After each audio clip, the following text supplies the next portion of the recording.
Nu skal I høre, at der er simpelthen der er sket noget vildt i vores liv.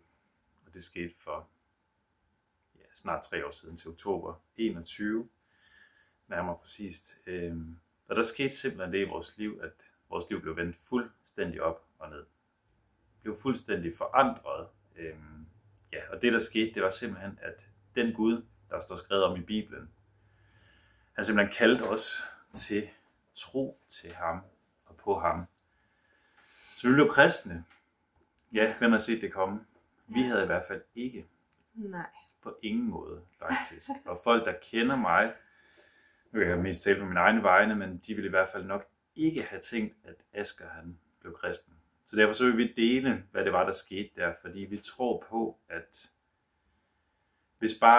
vi håber, at hvis bare én, der ser den her film, eller den her video, vi optager nu, vil tage det til sig og bare have en lille nysgerrighed for at høre nogle af de ting, eller have en nysgerrighed for, at der måske findes en Gud, som kan give dig noget af det samme, som vi har fået. Så må du endelig bare blive hængende. Ja. Vi vil dele vores vidnesbyrd om, hvad der er sket dengang. Ja, vi vil bare dele vores vidnesbyrd med jer. Et vidnesbyrd om at gå fra angst og håbløshed og mørke og gamle ar og mindre værd, usikkerhed, til bare at blive givet en fred, der overgår al menneskelig forstand. Ja. Og det hele startede i en sprække af nysgerrighed på, om der kunne være mere til det, end vi havde først antaget. Så vi håber og beder til, at jer, der ser med, vil blive hængende. Hvis ikke er nysgerrighed, så måske er forarvelse. Ja, men budskabet i den her video kan altså forandre dit liv. Så lad den høre, der har ører. Ja. Yes. Og vi ved godt, det er super underligt. Det her vil mange nok tænke. Ja. Og hvis jeg har set den her video for 3 år siden, så har jeg tænkt, nu rappler det. Ja. Men det er ikke også det handler om. Nej. Så lyt med, hvis du vil. Ja. Vi vil lige kort dele, hvem vi var, før vi kom til tro. Lidt om vores livshistorie ganske kort. Så vil vi dele, hvad der skete op til vi kommer til tro. Og så er der sådan en periode derimellem, hvor vi har nogle stærke oplevelser, åndelige oplevelser, overnaturlige oplevelser, som overbeviser os om, at det er det her, vi skal. Og så nogle korte vidnesbyrd om, hvad Gud så har gjort i vores liv. Ja. Men kort, jeg vil lige starte med mig selv. Sådan trosmæssigt, jeg er hverken barnedøbt eller konfirmeret. Vokser op i et godt, trygt og kærligt hjem. Forældre fra 60'erne og 70'erne, så sådan lidt, hvad kan man sige, et meget frit hjem med højt til himlen og men godt og kærligt hjem. Vokset op med en søster, og vi har altid haft det godt som blomme i det, ikke faktisk. Men i hvert fald vokset op uden troen, og jeg har altid været meget opsøgende på at finde mening i livet, og har egentlig haft svært ved at finde den mening, så har jeg egentlig været ret sådan søgende og ret åben for, hvad der måtte være op og ned igennem mit liv. Men faldt så på, at det må være ateismen, der ligesom måtte være sandheden. Så det var ligesom det, der dragede mig dengang. Og også derfor heller ikke valgte at blive konfirmeret, fordi det stod jeg ligesom fast på, og det ligesom fulgt mig op igennem mit liv. Og så har jeg sådan, som vi lige nævnte, så har jeg døjet en del med sådan mindre værd og usikkerhed, og holdt mig meget tilbage i sociale sammenhæng og i skolen og sådan nogle ting, men har egentlig altid været vældigt, så det har jo egentlig været fint nok sted at være, men det har jo ligesom været på indersiden af den her smerte, jeg ligesom har haft, har fulgt mig. Ja, og fulgt mig ligesom også op igennem mit voksenliv, indtil for 3 år siden, hvor tingene begyndte at ændre sig. Jeg tager på en fri lærerskole efter gymnasiet, efter jeg har rejst rundt i et par år, også for at prøve at sådan finde mig selv og finde ud af, okay, det kunne da være, at jeg kunne lande i mig selv på en eller anden måde. Men tager på en fri lærerskole, som også er et sted, hvor der er højt til himlen, og sådan spiritualitet og sådan nogle ting også lever i bedste velgående, kan man sige. Og det har jeg det jo også godt i, så trives jeg så meget det, i de frie tanker og sådan, ja. Ja, det var kort af mig. Ja. Jamen, jeg er vokset op med mine forældre og mine 2 søskende, og kommer heller ikke på nogen måde fra et kristent hjem. Heller ikke sådan særligt sådan spirituelt søgende hjem. Vi har ikke sådan snakket om åndelighed derhjemme.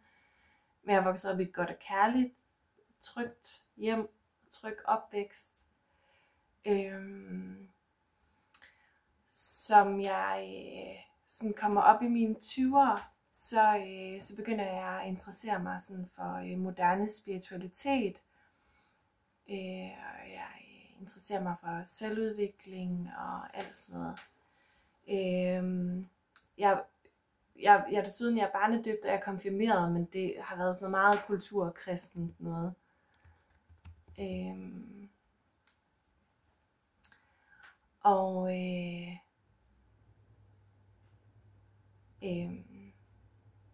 Jeg tror altid, jeg har haft sådan en tanke omkring religioner generelt, hvor jeg tænkte, kristendom var bare en ud af en vifte af religioner. Har jeg altid tænkt sådan, at religioner og religiøsitet var noget det var menneskeskabt, det var noget mennesker havde fundet på, fordi vi alle sammen har behov for mening, vi har alle sammen behov for tryghed, vi har alle sammen behov for et tilhørsforhold, og det kunne man finde i en menneskeskabt religion. Og så var der den undertrykkende del af det også. Jeg har set på religion, som er det meget undertrykkende. Og det var jo den kasse, jeg havde puttet kristendommen ned i, at den hørte til der.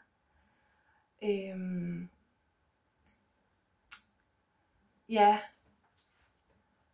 Og så tror jeg også, jeg tænkte, at måske man kan også vokse op i et kristent hjem, og så var det sådan en hjernevask. Altså, så jeg har virkelig haft mange fordomme omkring den kristne tro. Nu har vi muligvis en baby. Jeg skal kigge lige. Han sover.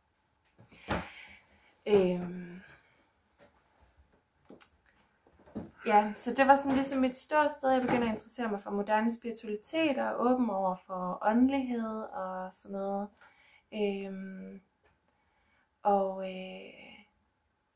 Og på det her tidspunkt er jeg midt i mine 20'ere, og jeg tror også, jeg vidste at lande i på det her tidspunkt, at hvis der findes en Gud, så må det være én Gud. Så må det være en og samme Gud. Altså der kan jo ikke være mange forskellige skabere.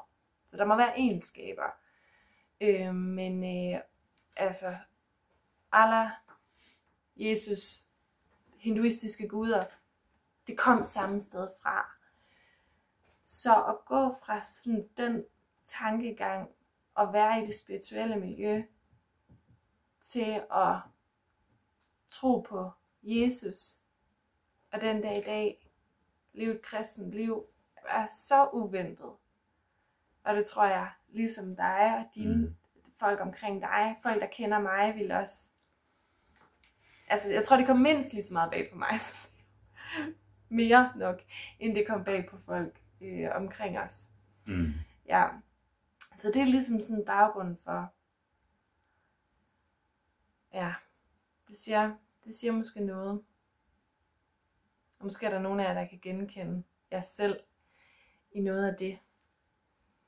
Så jeg vil prøve at fortælle lidt om, hvad var det så, der skete dengang? Ja. Men ikke bare skal starte. Der er liv i vuggen. Måske han sover. Vi fortsætter. Da jeg er og i min sådan slut gymnasietid, op i begyndelsen af mine 20'ere, der begynder jeg at interessere mig for at forstå den verden, jeg er i. Og det var en rejse. Og jeg er sikker på, at der sidder mange og ser den her video, som har dykket ned i nogle af de samme kaninhuller, som er gået ned, at det har undersøgt nogle af de samme ting, som jeg har søgt ned i. Så jeg håber virkelig, I lytter med. Men jeg ser bare ondskab, og jeg ser mørke, og jeg begynder at stille spørgsmålstegn over for, hvem det er, der styrer verden, hvad agendaer, der kan ligge bag og sådan noget. Så jeg undersøger magtstrukturer og sammenhæng og sådan noget i forbindelse med det. Og jeg siger jer, det er mørkt. Det er virkelig mørkt. Og jo mere man undersøger, jo mørkere bliver det. Og jeg fandt ud af, at dem, der styrer verden, ikke har vores interesse for øje. Så det var ligesom sådan min verdens opfattelse der. Og midt i alt det her, så går livet jo egentlig ret godt.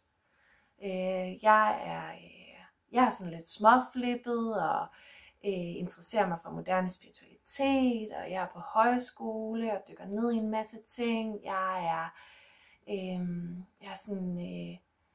er sådan meget fri tankegang og sådan går ind for frisættelse, både i forhold til levevis, levestil og seksualitet og sådan noget. Og jeg er ved at tage min uddannelse, jeg er ved at gøre den færdig, og jeg er ved at uddanne mig til psykomotorisk terapeut.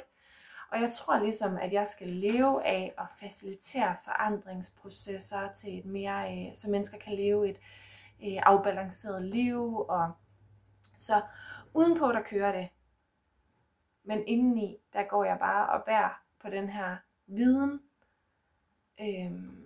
Og jeg ser det her mørke, og jeg ved ikke, hvor jeg skal placere det. Jeg har ikke nogen sted at gå hen med det. Ej, du tog på en eller anden måde hele verdens smerte på dig. Eller sådan. Ja. Fordi så kommer corona. Og da corona starter, der mærker jeg, eller nu siger jeg mærker, men jeg er ret hurtigt klar over, at der er noget her, der ikke er, som det giver sig ud for at være. Og det leder mig til at undersøge mere. Og igen støder jeg på virkelig mørke agendaer, og jeg får det virkelig dårligt. Fordi mørket, det strammer sig bare til omkring os, omkring mig, og jeg begynder ikke at kan se nogen værdig fremtid. Altså, jeg synes, ondskaben griber ind i menneskers liv på en måde, jeg ikke havde forudset ville komme så hurtigt. Og jeg kan slet ikke se for mig, at jeg skal sætte børn i den her verden. Jeg bliver angst, og på det her tidspunkt, der bliver jeg fysisk syg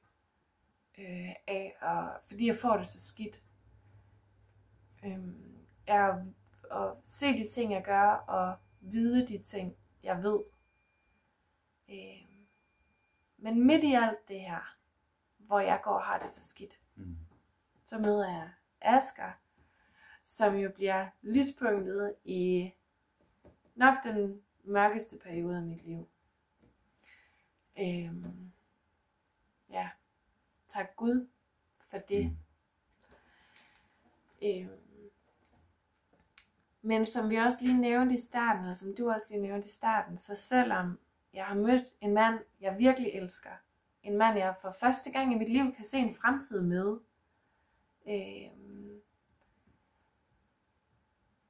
så struggler vi jo.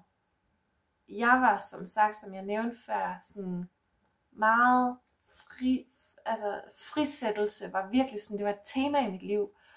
Og det udfoldede sig på alle områder af mit liv. Der var frisættelse, det var bare sådan et tema. Så da vi møder hinanden, og du har din gamle ar og din usikkerhed, det var vildt svært at forene. Også til en grad, hvor der ligesom var tvivl omkring vores fremtid sammen. Selvom vi havde det godt sammen. Det var ikke sådan, at vi ikke havde det godt sammen, men vi kæmpede bare. Vi kæmpede for at få det til at fungere, fordi vi gerne ville, at det skulle fungere. Men det var bare sorgfuldt. Ja, vores fortid hver især den modarbejdede hinanden. Altså. Ja. Så den kom sådan hele tiden. Ja, min gamle art, din frisættelse, mine usikkerheder, de clashede sådan Fuldstændig. løbende. Det var bare, det var svært. Ja, det var det. Så altså, udadtil, det går egentlig godt. Vi bor sammen. Vi er sådan nogle lidt småflippede typer. Vi bor i et landsbykollektiv, og jeg er lige ved at færdiggøre min uddannelse, og du ved, udadtil kører det indeni, har det mega svært. Og du har det svært. Og så en dag, så sidder jeg på Instagram, og så følger jeg en ung kvinde, som var sådan shaman, og var sådan også noget inden for sådan moderne spiritualitet og sådan. Og jeg fulgte hende jo, fordi jeg synes, det var inspirerende, og fordi jeg selv var interesseret i den slags. Men den her gang var det anderledes. Hun lægger op. Hun var sådan kritisk over for verden, og var sådan dygtig til at researche nogle ting. Og hun deler. Jeg sidder der på Instagram, og så deler hun sådan, at hun har undersøgt nogle sammenhænge, og hun har dykket ned i nogle magtstrukturer, og hun fortæller om frimureri, og hun fortæller om frimureriets rødder i satanisme og sådan noget. Og hæng lige på, selvom det lyder langt ude. Og jeg ved, at der er mange af jer, der ser med, som har fundet det samme, men som er stoppet der, som ikke er gået skridtet videre. Og jeg havde selv fundet præcis det, når jeg var gået ned af den sti, hvor jeg ville undersøge, hvordan tingene hang sammen. Så jeg blev virkelig nysgerrig, og mens jeg ser den her story, hun lægger op, jeg har det der hammervare.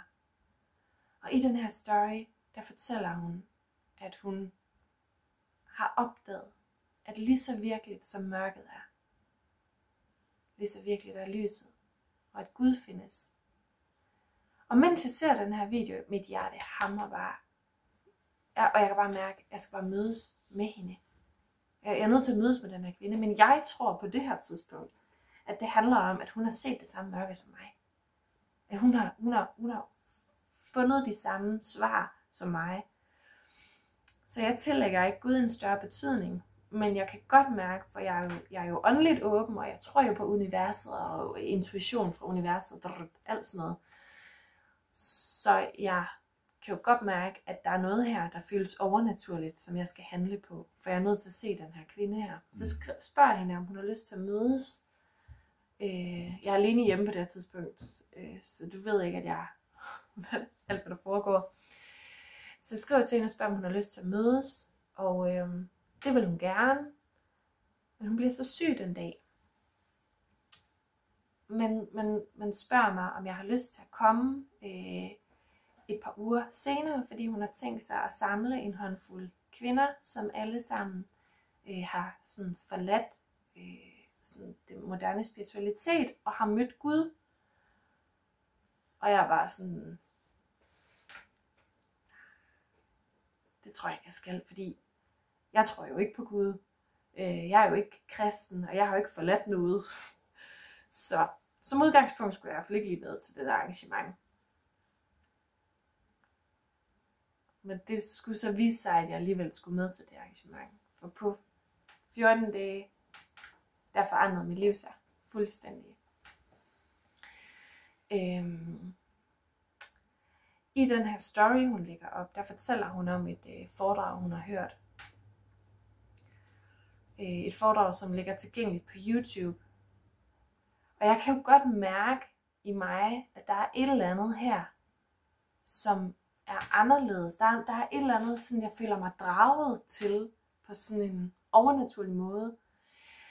Så jeg lytter til det her foredrag. Hun lægger op et foredrag, som handler om sådan moderne spiritualitet og dets rødder. Det er mørkt, kan jeg fortælle jer. Og det her foredrag slutter af med en bøn. Og nu fortalte jeg jer lidt om de fordomme, jeg havde omkring tro.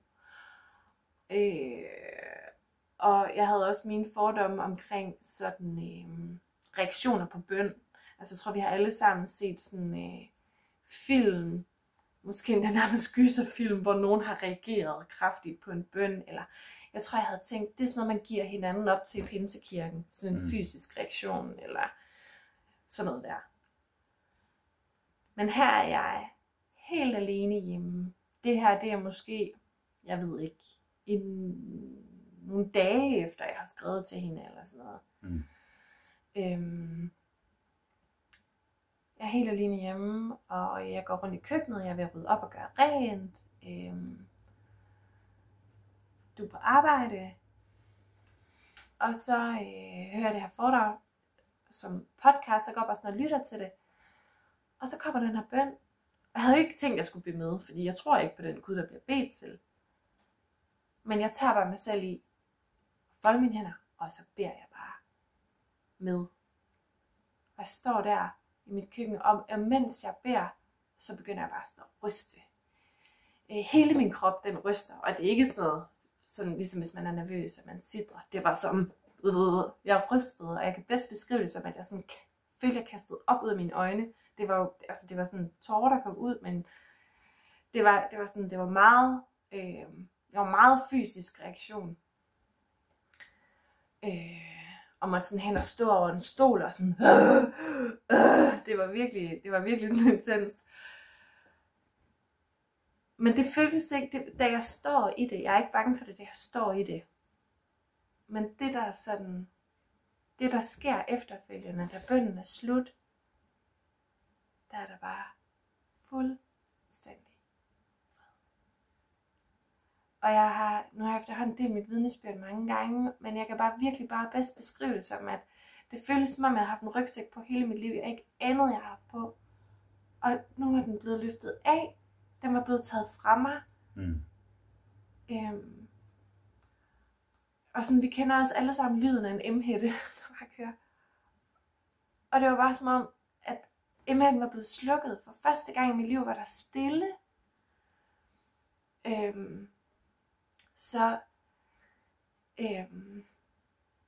Denne her oplevelse blev en skelsættende oplevelse for mig. Jeg vidste på det her tidspunkt, at der var noget i det her, jeg ikke kunne benægte. Der var noget, jeg trods alt var nødt til at være nysgerrig overfor. Og i den nysgerrighed, der greb Gud virkelig ind i vores liv. Så jeg stiller mig nysgerrig overfor, kan der være noget sandhed i det her? Fordi nu ønsker jeg bare at vide sandheden. Jeg ønsker ikke at bilde mig selv en sandhed ind. Jeg ønsker ikke at lade mig hjernevaske. Jeg ønsker ikke at tilhøre nogen religion. Jeg vil bare vide, hvad er sandheden. Og i den nysgerrighed, det indebærer, altså jeg er i sådan en eksperimenterende fase, hvor jeg beslutter mig for, okay, nu frelægger jeg mig alt det, jeg har lært. Så nu stopper jeg bare med det en periode. Jeg smider mine bøger ud, mine selvhjælpsbøger. Jeg fjerner alle mine krystaller derhjemmefra. Jeg dropper alt, der hedder sådan at flytte fokus og meditere og åndedrætsøvelser og sådan noget, som jeg sådan gjorde lidt for, og mindfulness, for at prøve at skabe lidt ro i et nervesystem og i et menneske, der bare havde vildt svært ved at være i verden. Men der var jo aldrig noget, der gav mig en vedvarende fred.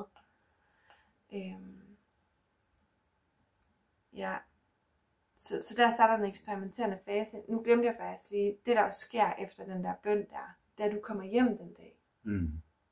Det tror jeg faktisk lige, du skal fortælle først. Ja, jeg kommer hjem nogle timer efter, formentlig er gået på timer. Og ser Stine i døren tage imod mig. Og Stine har jo ikke fortalt noget om, hvad der er sket, men det er som om, at der står en anden kvinde, end jeg tog afsted fra om morgenen. Jeg oplever bare, at jeg ser hende, jamen hendes skuldre har sænket sig, hun har et andet lys i sine øjne, der hviler bare sådan en fred over hende. Så det er fuldstændig vildt, ikke? Altså jeg tror ikke, jeg kan forklare det bedre end det. Men inden Stine når at sige noget, så spørger jeg, hvad er der sket? Altså, hvad sker der, ikke? Og så ja, så fortæller Stine så ganske kort, hvad der er sket, og så visker hun så, jeg tror, det har noget med Gud at gøre. Ja, hvis man ikke hører på videoen, så visker hun, jeg tror, det har noget med Gud at gøre. Og jeg kan huske det tydeligt, jeg bliver næsten vred på hende i døren, fordi det er sådan, nej, ikke Gud nu, vel, fordi ja, Stine havde jo på en eller anden måde lidt sin spiritualitet, ikke? Og du ved, der var ligesom nogle forskellige ting, der kunne hjælpe hende der. Men Gud, det var alligevel nok det værste kort, hun nok kunne spille der. Ja, for jeg tænkte jo, men nu rappler det, og tankerne begynder bare at rulle. Hvad skal der nu ske? Og skal vi nu til at rende i kirke hele tiden? Og hvad nu det liv, vi har? Alt muligt. Tankerne, de kørte bare. Hvad med det flippede liv, vi har? Og så videre, så videre. Ja, og så går dagene jo. Sådan set. Og så oplever jeg bare, at den første dag er gået. Og næste dag, så Stine har stadigvæk den her fred. Dagen efter, hun har stadigvæk den her fred. For det er jo sådan, i den periode, jeg har kendt Stine, der har jeg jo kun set en Stine, der har været meget påvirket af, ja, som hun sagde før, i forhold til mørket og de ting, hun så i verden. Og har jo bare set, hvad det gjorde ved hende. Og hun bare havde det virkelig dårligt, ikke? Altså, det var jo en gang om måneden, hvis ikke ofte, og der fik Stine virkelig sådan et dyk, hvor hun var helt nede og opgivende på det hele, og livet også var meningsløst, og ja, opgivende på alt. Og så den kontrast fra der til den kvinde, jeg så lige pludselig så, den var bare så markant, så det kunne jeg jo ikke benægte.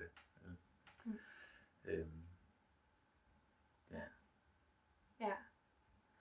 Og alt imens det her, altså det udspiller sig på rimelig kort tid. Altså det her, vi snakker jo stadigvæk et par dage efter jeg har skrevet til hende her, om hun har lyst til at ses.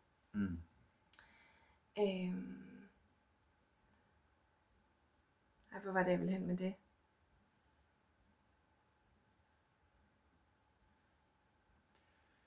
Skal jeg lige dele lidt mere af det, der skete i den periode for mig der?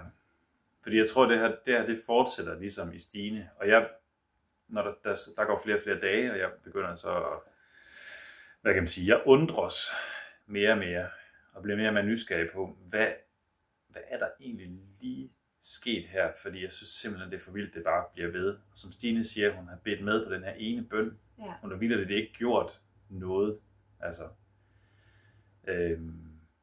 ja, så der bliver vagt en eller anden nysgerrighed i mit indre der. Men den her nysgerrighed, den fører så faktisk til, at jeg begynder at undersøge ind i nogle af de her magtstrukturer og mørket og de her ting, som Stine har brugt så meget energi på, som hun jo igennem vores forhold på det indtil da jo havde delt nogle af de ting, sparede mig for meget af det, men jeg havde det også bare sådan, du bliver simpelthen nødt til at lade være med at dykke mere ned i det der, fordi jeg kan se, hvad det gør ved dig, du bliver bare mere og mere syg af det. Så jeg holdt det jo også udstrakt arm og prøvede at forsøge at være positiv, og lad nu være med at bruge så meget energi, og se nu på det positive i livet, og kom nu lige op af det hul, du er nede i, ikke? Og jeg skulle i hvert fald ikke tænke, jeg skal ikke, hvis man får så dårligt af at kigge ned i det, så skal jeg i hvert fald ikke bede om at gøre det. Men alligevel, så jeg så fred i hende, så jeg tænkte, okay, men hun har fået den her fred nu, og hun kom fra mørket. Så hvad er det her mørke her? Så jeg begynder at dykke ned i det. Og får jo bare nogle af de sådan samme åbenbaringer, kan man jo godt sige, omkring hvordan verden er stykket sammen. Jeg har altid undret sig over, hvordan verden var bygget op, og også sådan, altid været ret skeptisk om de ting, der ligesom var, men ikke dykkede mere ned i det. Men jeg kunne lige pludselig se, okay, der er noget i det her. Og så sker der så det en dag, hvor jeg bare blev ved med jeg ser bare den her fred fortsætte i Stine. Og så tænker jeg, okay, altså, hvad er der at miste? Der sker i mellemtiden nogle flere ting og sådan, men det der virkelig sådan ændrer det for mig, det er, at jeg på et tidspunkt på mit soveværelse derhjemme, så tænker jeg, okay, anede ikke, hvad der stod i Bibelen eller noget som helst, men jeg vidste, okay, der er noget med Jesus og tilgivelse, der er et eller andet der. Og med de ar, jeg havde på sjælen, og fra tidligere i mit liv, ja, der var flere ting, som sad dybt i mig. Sådan, så tænkte jeg, okay, nu prøver jeg simpelthen bare. Så jeg satte mig bare på knæ, foldede mine hænder, det havde jeg hørt, man skulle gøre, og så tænkte jeg, okay, men jeg prøvede bare at bede, og tænkte, okay, Jesus, jeg ved ikke, hvordan man beder, jeg aner simpelthen ikke, hvordan det her fungerer.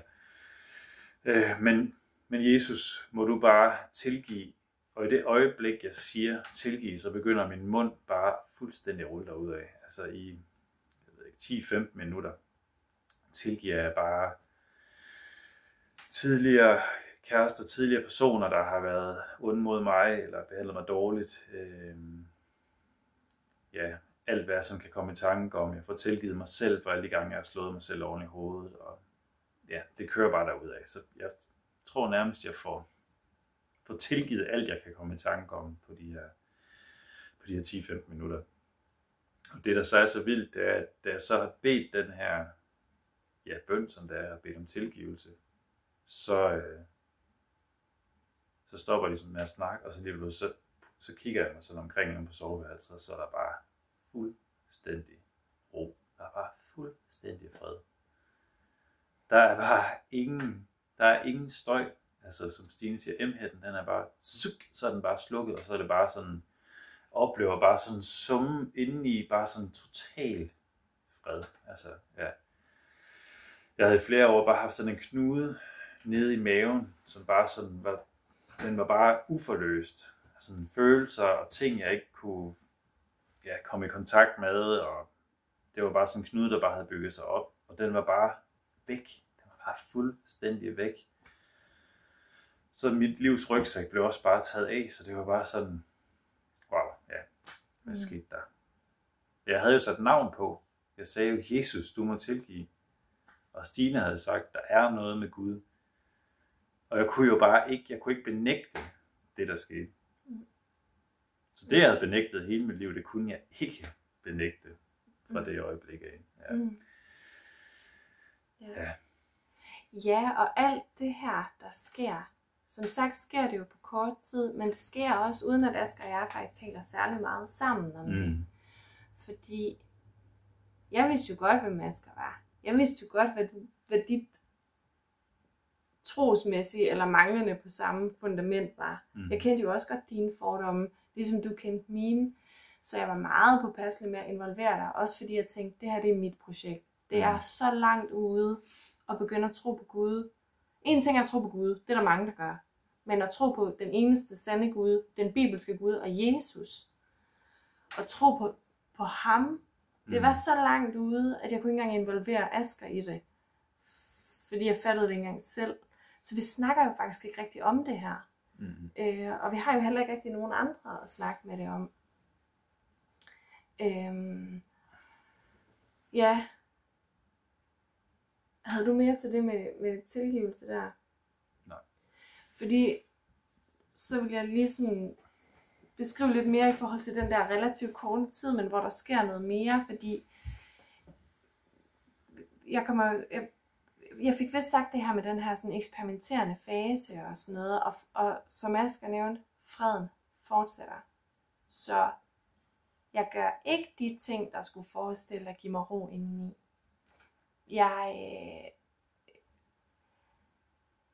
Tværtimod gør jeg mindre. Det eneste, jeg gør anderledes, det er at være nysgerrig over for muligheden for, om Gud kan findes. Jeg har ikke besluttet mig for, om jeg tror på Gud. Jeg har bare besluttet mig for at være nysgerrig over for muligheden for, om han måske gør. Fordi efter den bøn der i køkkenet, der var der jo... Jeg kunne jo ikke være åben over for, at der var noget sandhed der. Og så har du den oplevelse. Og nu er vi jo efterhånden ved at være 14 dage længere henne. Og der var jo det her møde med den her håndfuld kvinder. Og jeg endte med at sige ja til at komme. På de her 14 dage sker der ting. Og den her video kunne blive så lang, hvis vi skulle dele alle de åndelige oplevelser, vi har haft. Og overnaturlige oplevelser, vi har haft. Men lang historie, semi-kort, Så ender jeg med at sidde der. Jeg kan ikke huske, hvor mange vi sidder rundt om det der bord. 7 kvinder måske. Måske lidt flere. Og det var så syret at høre deres historier. Alle sammen nogen, der kom fra deres baggrund, og ingen af os var kommet i en kirke. Ingen af os har læst i Bibelen. Altså, det var ikke det, der havde fået os til tro. Der var ikke nogen fællesskaber, der havde hævet i os. Vi har alle sammen haft overnaturlige oplevelser af, at Gud på en eller anden måde havde draget os. Og overnaturligt nok i sig selv, at vi alle sammen havde rakt ud til hende der på Instagram. Fordi vi jo alle sammen kom fra et spirituelt miljø, så vi har jo undret os over det, hun havde lagt op. Så det var bare helt vildt. Og så beder jeg min første bøn selv. Det er nok samme aften, tror jeg nok nærmest faktisk. Som jeg har været sammen med de kvinder der. Det tror jeg. Ja, det skal nok passe. Der er jeg nok efterhånden ved at erkende min tro. Eller jeg har erkendt, at jeg tror, men det er jo stadigvæk fuldstændig nyt for mig, hvordan beder man. Jeg har ikke åbnet en bibel. Jeg ved ikke, hvordan man beder. Jeg ved ikke, hvordan man er kristen. Jeg ved ingenting. Jeg ved bare, at der er noget sandhed her. Men vi sidder i soveværelset, du og jeg, og som sagt, vi havde jo vores ting at tumle med. Vi skal til at i seng, og så sidder vi sådan over for hinanden og holder hinanden i hænderne. Og så lukker vi begge to øjnene. Jeg ved ikke, hvorfor det her sker. Men indeni, der beder jeg en bøn til Gud. Og jeg beder bare, om han vil velsigne mig og Askers forhold. Ja. Så går vi i seng. Og da vi vågner næste morgen, der er det bare... Jamen det var virkelig vildt. Det var bare sådan, alt den tvivl, der havde været, alt det, det var bare pist, borte, væk. Jeg kigger på Asger, jeg synes, han ser anderledes ud. Jeg kan mærke en helt anden, og det kommer ind fra mig. Jeg kan mærke en helt anden sådan hengivenhed. Det der frisind, jeg havde, var også bare sådan væk. Jeg havde sådan en helt fuldstændig hengivenhed ind i dig. Og du aner jo ikke, at jeg har bedt den her bøn. Nej. Det var jo ikke sagt. Det var bare noget, jeg gjorde ind i mig.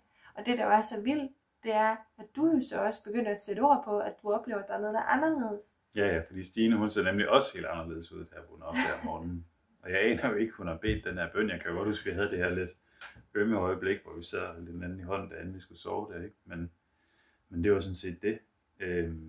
Ja, så jeg vågner bare op og oplever bare sådan, wow, hvad er der sket?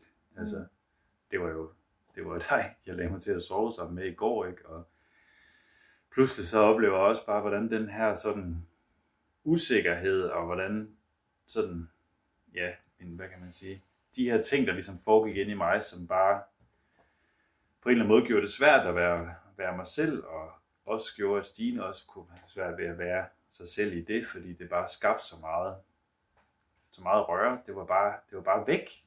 Det var bare fuldstændig væk. Ja. Så det var bare helt vildt, det der skete der. Ja. Så det var bare en kæmpe bekræftelse, altså i hvordan Gud han bare, hvis ikke vi troede på det tidspunkt, hvis ikke jeg havde en tro på det tidspunkt, jeg blev virkelig bare sådan bekræftet i bønnens kraft. Ja. Og også sådan, jeg tror, de her religiøse fordomme, vi begge to har haft, er virkelig sådan, vi kom ikke i nogen kirke, vi kendte ikke nogen sådan. Og hvordan beder man? Og så oplever jeg bare, hvordan jeg bare kan tale med ham. Hvordan jeg bare inde i mit hoved taler til en Gud, jeg ikke rigtig kender, men som tydeligvis kender mig og dig. Og så velsigner han bare vores parforhold fuldstændig. Og det har aldrig været, det er virkelig, det blev fornyet der. Ja. Vi har ikke set tilbage på det, der var før, og de ting, vi tumlede med. Og generelt, den der sådan fornyelse, det har virkelig været sådan et sådan, hvad skal man sige, et kendetegn, der har været gennemgående hele vores vandring. Og på det her tidspunkt, er det jo på relativt kort tid, at vi ligesom havde vandret, eller sådan gået på troens vandring, kan man sige. Men vi oplever bare, hvordan Gud han bare forandrer indefra. Det der frisind, jeg snakkede om, sådan frisættelse, frisind i seksualitet, og også en perversitet ind i det og sådan noget. Det var bare, jeg er bare blevet forandret indenfra. Han tog det bare væk. Og på det her tidspunkt, at det var måske kun 14 dage, måske 3 uger eller sådan noget, siden jeg første gang stiftede bekendtskab med muligheden for, om Gud faktisk er virkelig og findes. Så det var bare vildt at opleve den der transformation, når vi intet har gjort for det. Jeg var jo overbevist om, at det var en god ting, det der frisættelse. Og lige pludselig oplever jeg bare, hvordan alle mine overbevisninger, jeg havde før, bliver erstattet med selverkendelse. Jeg begynder lige pludselig at få en helt anden, det gør du også, det kan du selv sætte nogle ord på, begynder at få en helt anden samvittighed i hjertet, i hvad der er rigtigt og forkert. Der begynder lige pludselig at være noget, der er rigtigt og forkert. Jeg havde altid troet, at alting var relativt. Men lige pludselig så er der noget, der sådan tydeligvis var rigtigt og forkert. Og endda noget, der stred imod det, jeg før synes var rigtigt. Så det var bare så overnaturligt. Og vi har slet ikke åbnet en bibel på det. Nærmest ikke åbnet en bibel på det her tidspunkt. Tror jeg ikke rigtig, vi har. Nej, det er jo også lige pludselig, altså, jeg tror også, den her oplevelse, vi ligesom havde, hvor tingene var forandret, også tog imellem, det var også der, hvor tingene, der begyndte tingene virkelig at sådan gå hurtigt. Ikke? Altså, vi oplevede også, at lige pludselig så var det totalt unaturligt at bande. Det er noget, vi ellers begge to har gjort rigtig meget. Altså, sådan, hvor kommer det fra? Men det skete indefra. Det var som om, der lige pludselig havde vi fået blevet givet en ny samvittighed. Altså, vores samvittighed talte til os på en helt anden måde. Og det tror jeg ikke på, at det var os selv, der gjorde det. Altså, der tror jeg, det simpelthen er Gud, der lige pludselig havde fået en relation til os. Så det, altså, det er ikke religion, det handler om det, men det er lige pludselig, at vi har fået en relation til Gud, og hans ånd, ja, det lyder så syret det her, ved jeg godt, men hans ånd begyndte lige pludselig at tale til os, og begyndte ligesom at fuldstændig tale til os i forhold til nogle ting, som bare ikke var gode for os, og som ikke var i orden. Eller sådan, ja. Og jeg tror næsten, jeg ved ikke, om det var på den dag der, hvor vi vågnede op om morgenen, men ganske få dage efter, der kan vi bare mærke det her med, at vi lever sammen, og ikke er gifte, eller ikke er gift, at det bare er helt forkert. Altså, så vi skal bare giftes i en fart, fordi vi også den der hengivenhed, ikke? Ja, altså, der var bare sådan en komplet hengivenhed til hinanden. Så der går jo ikke ret lang tid, så bliver vi gift. Og der går heller ikke ret lang tid. Og det viser sig jo, at det er jo noget, vi begge to har fået lagt på hjerte. En af os begynder at pible lidt om det, og den anden er sådan, jeg har tænkt præcis det samme. Så det var så naturligt, at selvfølgelig skulle vi gifte os. Og så går der heller ikke lang tid. Så kan vi også bare mærke, at vi skal bare døbes. Vi skal bare døbes. Og det er jo stadigvæk, alt det her er jo stadigvæk fuldstændig noget, der sker hjemme i dagligstuen og inde i vores hjerter. Vi snakker selvfølgelig med hinanden om, hvad der sker, men rigtig meget er stadigvæk så syret for os, at det endda er svært at italesætte over for hinanden. Så vi er bare så nye i det her, og ved slet ikke, hvordan vi skal forholde os til det. Jeg tror bare, det er så vigtigt for mig at understrege, fordi jeg tror, mange har sådan religiøse traumer og fordomme omkring sekter, der hiver folk og sådan noget. Og jeg må bare sige, det er Gud, der drager. Det er ikke mennesker, der har draget os i nogen retning. Det har virkelig foregået hjemme i dagligstuen. Og at vi så i vores erkendelse af, at Gud findes, og Jesus er Guds søn, at Gud har åbenbaret det for os, uden at have åbnet en bibel, at det har givet os lyst til at åbne en bibel, for at lære ham bedre at kende. Det får jeg bare lyst til at understrege. Men i december måned 2021, der blev vi døbt. Åbenbaringen af sandheden får bare vores endegyldige ja, og vi siger bare ja til det nye liv, vi bare kan mærke, der er i Guds favn. Der er bare nyt liv. Han gør bare nyt. Han har bare helet gamle ar, han har bare fjernet angst, han har bare givet en fred. Så det var vitterligt et nyt liv, og det var et farvel til det gamle. Så der vælger vi at blive døbt. Virkelig, virkelig stor oplevelse. Og den her video, den er allerede virkelig lang. Og hvis du stadig ser med, så er det virkelig, det tror jeg er en stor velsignelse ind i dit liv, hvis du stadig ser med. Men du kan i hvert fald lige få en enkelt. Måske skal vi dele bare lige en enkelt åndelig oplevelse, inden vi sådan begynder at runde af. Ja. Fordi nu har vi i hvert fald fortalt vidnesbyrd om, hvordan vi kom til tro. Og jeg vil også sige, at den her periode her, der sker også bare nogle virkelig vilde og overnaturlige ting. Og meget åndelige og sådan meget sådan også, hvad kan man sige, fysiske ting. Jeg ved ikke, hvordan jeg helt skal forklare det, uden at sige det helt, men det kan en anden video måske. Eller hvad ved jeg. Ja. Men vi bliver bare sådan, der sker bare rigtig meget på de her 2 måneder. Her der snakker vi jo fra start oktober til midt december, ikke? Så det er jo ikke engang 2,5 måneder, at det her det forløber sig på. Ja. Men der sker bare så mange ting. Og vi ved, vi har bare en klar fornemmelse af, det er det her, vi skal. Og vi ved faktisk ikke rigtigt på det her tidspunkt, hvad det egentlig er, vi går ind til. Men vi ved, Gud er virkelig. Vi ved, Jesus er virkelig, fordi vi har sat navn på, når det er ham, vi har bedt til. Vi finder ud af, at han er Guds søn. Vi har lige pludselig fået en helt ny samvittighed.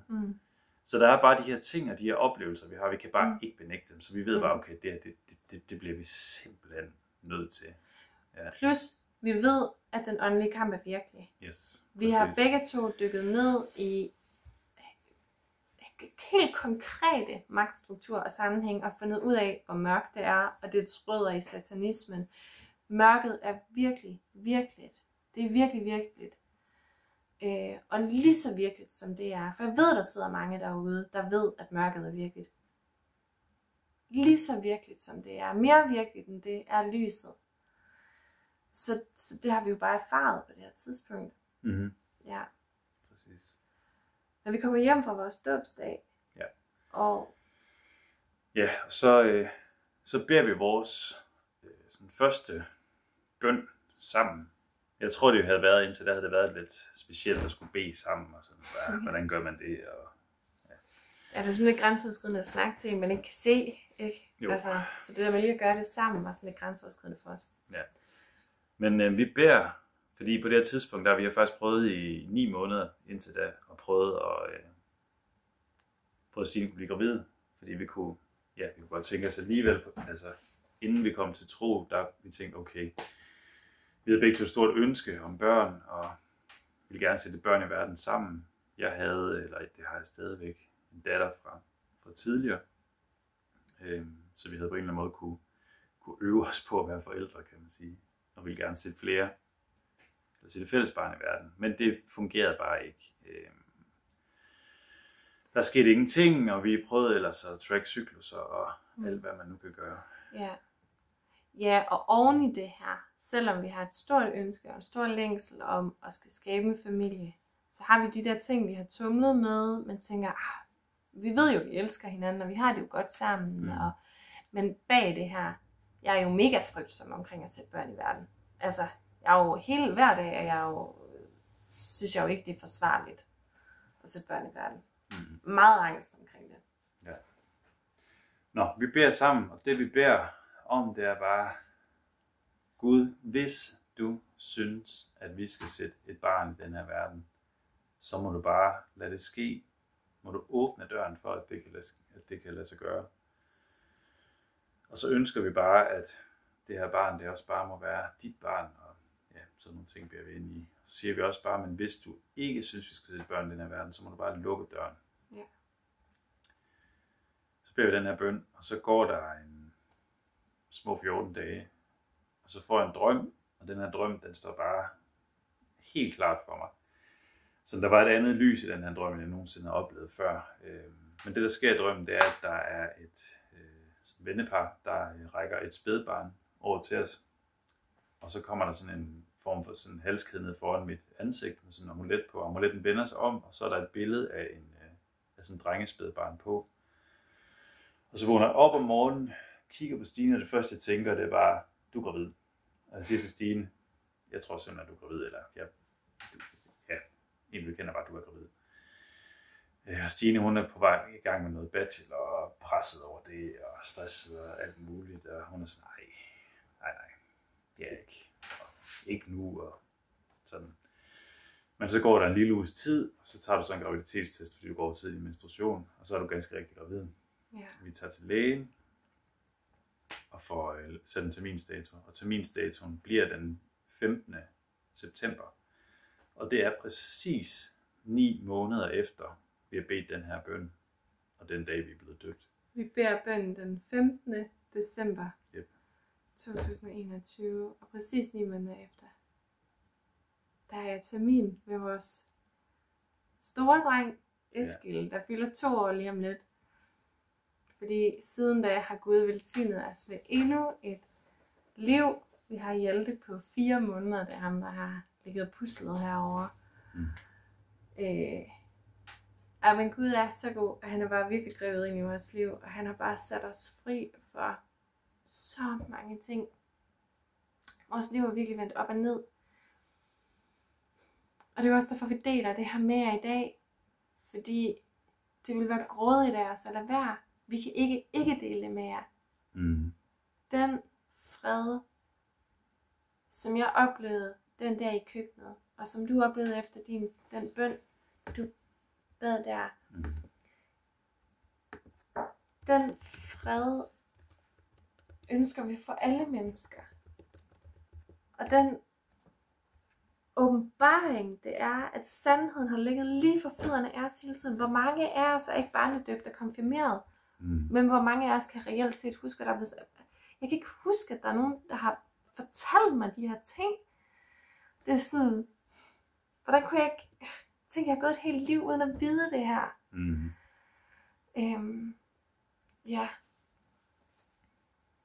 Ja. Men der er et bibelvers her. Det var, vil du læse det højt? Den der. Ja. Matteus evangeliet 11:28 siger, kom til mig, alle I, som slider jer trætte og er tynget ned af byrder, og jeg vil give jer hvile. Ja. Og det var jo præcis det, som vi oplevede, ikke? Fuldstændig. Vi har bare oplevet at få den hvile. Ja. Ja. Og jeg tror, så mange kender det her med at leve et liv i en restløs tomgang uden fred. Og hvad end vi går og tumler med ting. Og der er bare forløsning at hente. Ja. Der er bare forløsning, der er bare fred. Han ønsker bare at tage det fra os. Han ønsker bare en relation med os. Og det er ikke religiøsitet. Det er vitterligt, som du sagde så fint. Det er ikke religion, det er en relation med en levende og en kærlig Gud. Det er så vildt. Og det lyder helt langt ude. Men det er så sandt. Ja.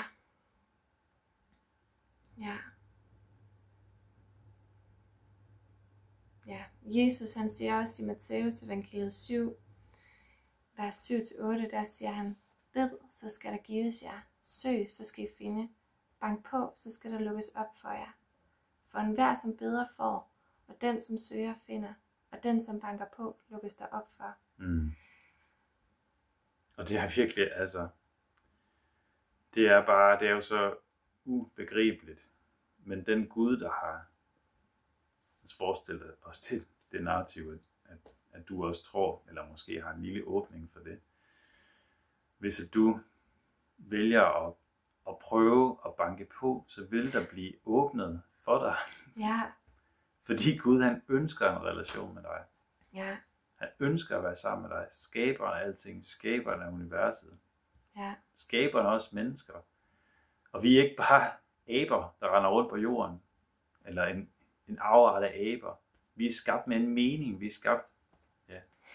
Det er ikke bare. Nej. Sandheden er ikke, hvad den giver sig ud for at være. Men den er lige for fødderne af os.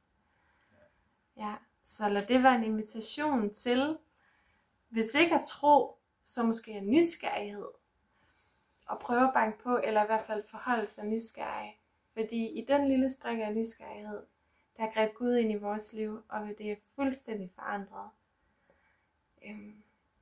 Ja, og jeg vil lige sige, måske noget af det, jeg ved ikke, jo det er faktisk nok det vigtigste. Fordi, tænk engang, at Gud, han sendte sin egen søn her på jorden. I sig selv i menneskeform sendte han her på jorden. Og det gjorde han for vores skyld, for din skyld, for min skyld, for alles skyld her på jorden. Fordi at der var brug for forsoning til os mennesker. Fordi at os mennesker, vi var syndere, og fordi at vi lever i synd, kan vi ikke have en relation til Gud. Men Gud, han sendte sin egen søn til os, og havde en plan, en genial plan med, at han skulle op og ofre os på korset for vores skyld. Den eneste, der på den her jord har levet uden synd i sit liv, det var Jesus. Og da Jesus han døde på korset for din og min skyld, der udslettede han og sejrede over al synd og alt mørke og alt ondskab. Så jeg vil bare fortælle dig, jeg vil bare opfordre dig til, at hvis du kommer til Jesus og beder om tilgivelsen, og beder om, Jesus tilgiv mig for min fortid, tilgiv mig for alle de ting, jeg har gjort, så vil han tage det hele på sig. Og det vil jeg bare garantere dig for jeg har bare oplevet det fuldstændig på egen krop og egen kraft. Ja. Og det der jo så skete, da Jesus han døde på korset, så genopstod han efter 3 dage, som vi ved, tænker alle ved. Og så sejrede han der over dødsriget, over Satan, og genopstod. Og hvis vi kommer til ham, så kan vi simpelthen få det evige liv. Vi kan bare få den her fred, og han giver det bare til os. Ja. Han giver det til os ganske gratis. Og det eneste vi skal gøre, det er at banke på, og så vil han åbne for dig. Ja. Så vi har bare en fantastisk Gud. Hvilken gave. Søg, og så skal du finde. Ja. Ja. Amen. Amen. Ja. Så hvad gør du herfra? Det må du egentlig selv bestemme. Du må tænke bemærkeligt. Ja. Men, Ja, og man kan sige, vi er jo godt klar over, at vi stiller os i klaskehøjde ved at gøre det her. Så lad det være et lille vidnesbyrd om, at vi i hvert fald ikke gør det for vores egen skyld. Og hvorfor skulle man have lyst til at udstille sig selv som en komplet idiot? Hvis ikke der kunne være noget sandhed bag. Men må den nysgerrighed komme dig til gode. Du er i hvert fald velkommen til at skrive og række ud. Eller, Ja. hvad Anytime. Hvad vi kan gøre. Ja. Må Gud bare velsigne jer alle i rigt mål. God bless.